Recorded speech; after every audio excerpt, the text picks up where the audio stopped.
Hey everyone, welcome back to Myammee TV. Today I'm doing my first book review, so bear with me.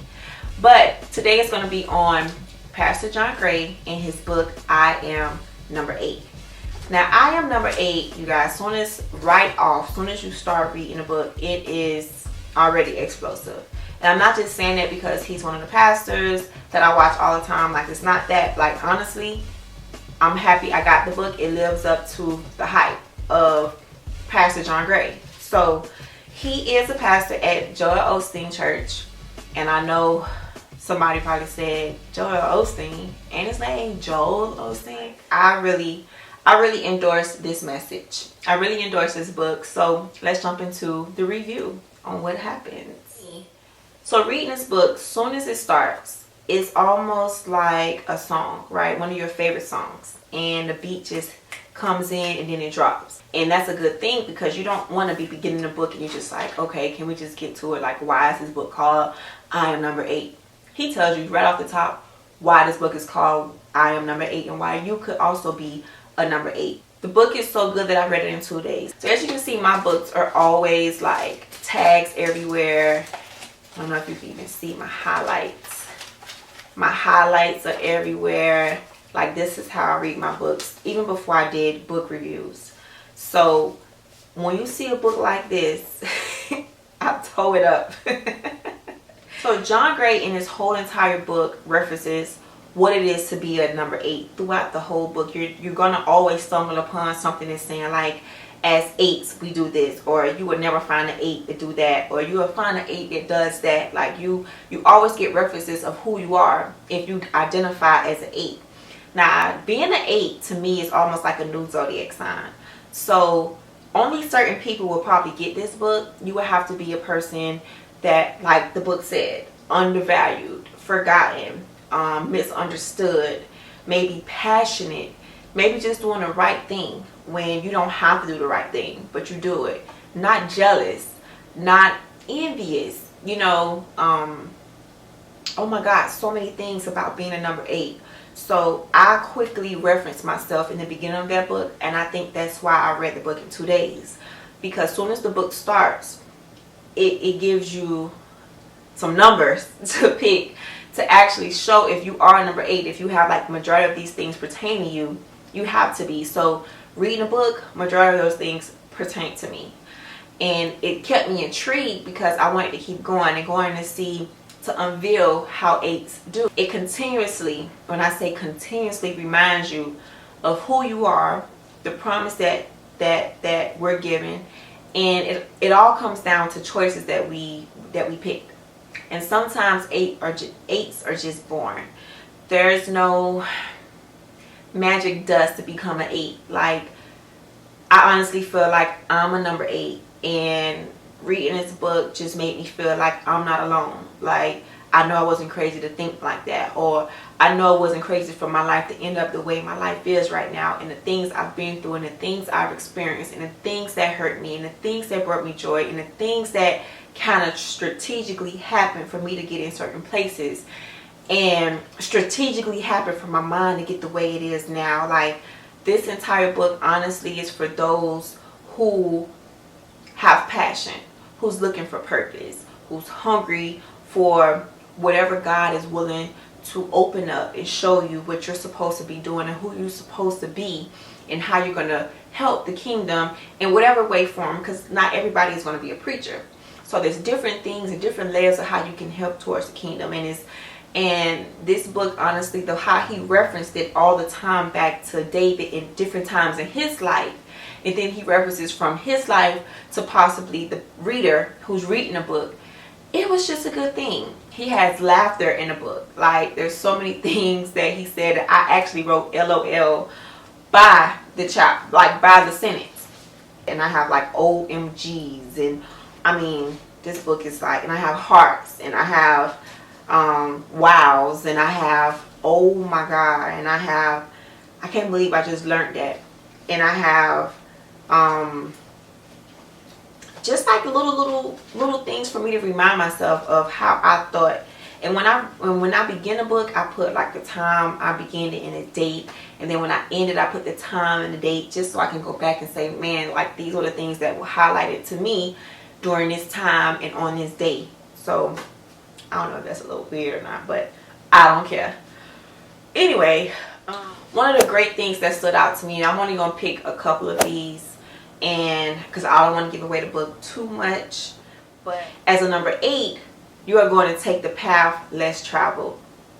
You have to be willing to say, yes, Lord, I heard your voice, and I'm going to just go ahead and trust you. One reference in the book, he said, you're going to have to create the path. You see all these trees, you're going to have to get the axe and make the road for the people. And when you look back, people are going to be behind you. Like, that stuck out to me. Like, I really feel that every road that I have to go down and how it comes up to a certain point, it's like, oh my God, am I the only one going through this? Am I the only one going through this? Like, sometimes I feel like that. And I also loved in a book where he said that Saul was now number 8. So to me, when I saw that, it's like, dang, you know, I thought people that would read this book would probably just resonate and just say they're number 8, just to say, you know, I see these few things, I agree. But maybe not everybody is an 8. You know, maybe everybody isn't, because Saul, he said, isn't an 8. Why? Because he was jealous. Like, why are you jealous of David? And David loves you. David respects you. David admires you and everything. Like, why are you so jealous of David? Like, even if David wanted to kill you, which he almost could have done, but he didn't. Like, why are you so envious of David? You should be happy that somebody like him is coming up behind you. Straight up. That's how I feel. So to know that everybody is not an 8, it made me even feel like I need to keep reading the book, because I know I'm an 8. I know it for sure, hands down, no doubt about it. And for people that needs to know, if you're an 8 too, this is a great book to read. You gotta find out. You gotta figure out, and you gotta see that you're not the only one. I promise you. The things that we experience, man, things just line up for us. Sometimes it's not that God loves us more than anybody else. That's not it. It's just that we are built to basically face certain things, and we are built to create certain things. And those things are just bomb. So another thing that I loved about this book is this passage, right? Fellas, if she despises your worship, she never will be able to help you birth your vision. Conversely, for women, if a man is uncomfortable with your worship of God, you can be certain that there will be places of intimacy that have not been fully formed. Search that out before you make a decision to let that person in your life. Like, that is something that I learned. Yes, this is true. Like, I don't want a man who's going to come into my life and try to take me off my single list, you know, and he's not a man of God. Like, if I'm sitting here worshiping, if I'm singing a song, or if I say, you know, what about, you know, this reminds me of certain in the Bible, and he is like, he doesn't even want to go search for it, or maybe he doesn't know, and that's okay. But he doesn't want to go search for it. He's like, man, let's just leave it alone. Like, you always talking about some God stuff. He gotta go. Because I'm going to always talk about some God stuff, and he got to be ready for some God stuff, and he got to be actually helping me and directing me for me to even learn more about some God stuff. So that right there, that was on that's basically page 156.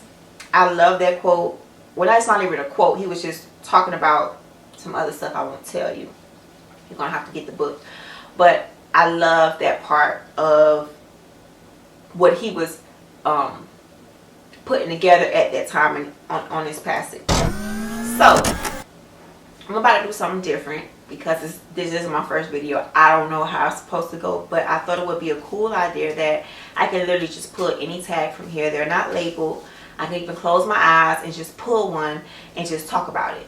So the book was that good. So I'm gonna just pick one, and let's just pick this page and why I tagged this page. So this page says, and I highlighted, God said to him, do what seems right to you. God wanted to see if all the training he put David through had produced a leader he could trust. And I put wow. Like, it was a big wow for me. because this page, he could have killed Saul. Yeah, he could have killed Saul, right? He could have. And so that moment when Saul was hiding in the cave and all David homeboys was like, hey, he in the cave, let's go get him right now. You know, so David goes in the cave, and before he could even knock his butt out or kill him, he quickly cut a little piece of his thing off his jacket or whatever it may be. And just to have proof, like, dog, I could have killed you, but I didn't, you know. So anyway, he cuts it off, whatever, turns around and say, hey, Saul. And they start a little conversation right there. And he said, man, I could have killed you, but I didn't. That was a wild moment because he could have killed him. But because he's an 8, he's better than that. He could have killed him easily, and took over the throne like that. Took over just like that. Like, I killed them. They could have made up some type of story. You know, Saul died of, I don't know, whatever. But no, David chose to be the bigger person. And I think 8s are bigger persons. Like, we want to be that way so bad, and we can't because it's not in our nature. We're not built for it. And sometimes it's like, I want to just go off on somebody, or I want to just whatever, and we can't. And I think that's another thing of being an 8.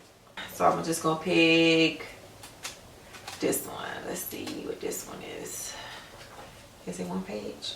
Oh shoot, I done took it off. So let's pick one from the top somewhere.